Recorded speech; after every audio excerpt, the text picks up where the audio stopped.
जय श्री सीताराम। हर हर महादेव। अयोध्या से मैं रविंद्र ओझा महाराज आपका स्वागत करता हूं अपने चैनल चमत्कारिक शक्तियां और मंत्र में। देखिए, आप लोग को जो आज बताने जा रहा हूं वास्तु के बारे में।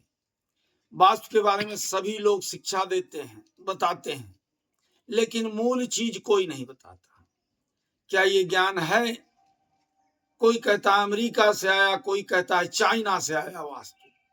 वास्तु मूलतः हमारे इस सांस्कृतिक सनातनी देश भारतवर्ष आर्यावर्त की उत्पत्ति है।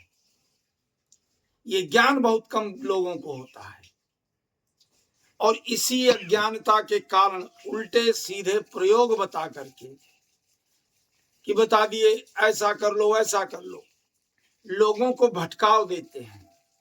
हमने क्या अपने ऋषि मुनियों जिन्होंने वास्तव में वास्तु का निर्माण किया, रचना की, वो कौन थे? कौन कौन ऋषि थे? क्या ज्ञात है इन बाबाओं को जो यूट्यूब पे बैठे हैं वास्तु के बारे में बताते हैं और आपको उल्टी सीधी चीजें बता करके और दोषपूर्ण कर देते हैं, संकटों में डाल देते हैं। वास्तव में ये उत्पत्ति वास्तु की हमारे ही आर्यावर्त में हुई, इस हिंदुस्तान में हुई, हिंदू राष्ट्र में हुई। हमारे 18 ऋषियों ने वास्तु शास्त्र की रचना की। ये ज्ञान बहुत कम होगा किसी को। बहुत ही गूढ़ता के साथ जो ग्रंथों को पढ़ रहे हैं, अध्ययन कर रहे हैं, ये उनको ही ज्ञान होगा। ये बैठ गए त्रिपुंड लगा करके अच्छी अच्छी वाणी में बोलने वाले ऊपर ऊपर की बातें बता दी।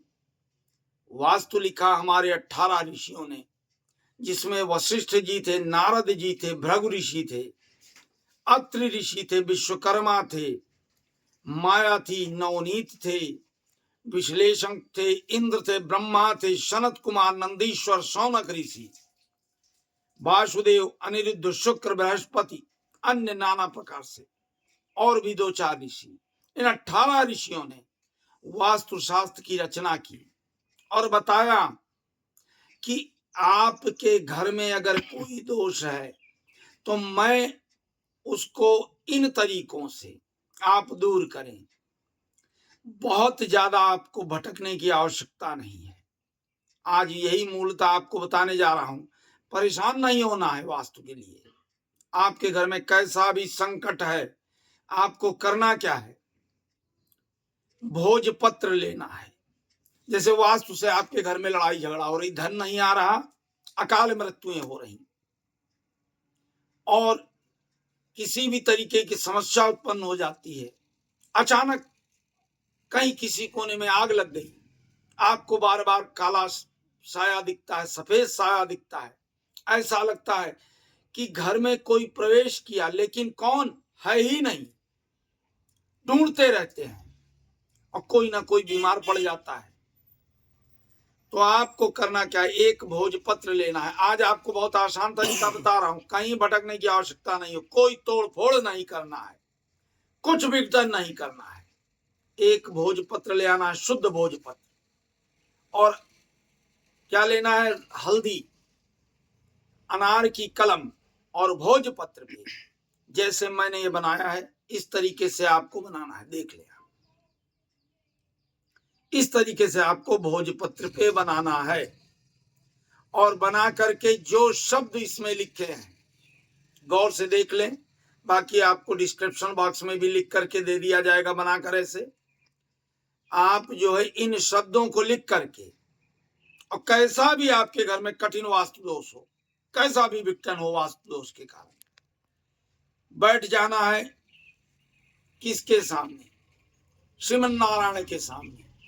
और इसको एक पीले कपड़े में, जो भोजपत्र में आप लिखेंगे बनाकर, पीले कपड़े में कलावा से लपेट करके और श्री हरि के सामने रख देना है। हल्दी का टीका लगाना है और एक मंत्र 11 दिन आपको जपना है, 3 माला। बहुत बड़ा मंत्र नहीं है, बड़ा कठिन मंत्र नहीं है। ओम भुवः स्वः तत्सर्वमंगलाय सर्वार्थ योगे समन्विता। 11 दिन इस मंत्र को जपना है और प्रतिदिन जो भोजपत्र आपने रखा है उस पे हल्दी लगाना है और प्रतिदिन 11 दिन तक ये मंत्र जपना है। चैलेंज कर रहा हूं, कैसा भी वास्तु दोष होगा, कोई आपको ये कह दे गए बाबा के पास, बाबा ने कहा वहां कोने में टूटा है, उसको तोड़ दो और सीधा कर दो, आगे टूटा है वहां तोड़ दो और ऐसा कर दो, कुछ नहीं करना है, न कहीं तोड़ फोड़ न कहीं भटकना है। ये चमत्कारिक उपाय है, आप इसको करिए और लाभ उठाइए। 11 दिन खाली आपको मेहनत करना है। देखिए बिना कर्म फल मिलता नहीं है, क्योंकि कहा है गीता में कर्मण्येवाधिकारस्ते मां फलेषु कदाचन, कर्म करेंगे आप, फल ईश्वर आपको स्वयं देंगे सुखपूर्ण, कहीं भटकने की आवश्यकता नहीं होगी।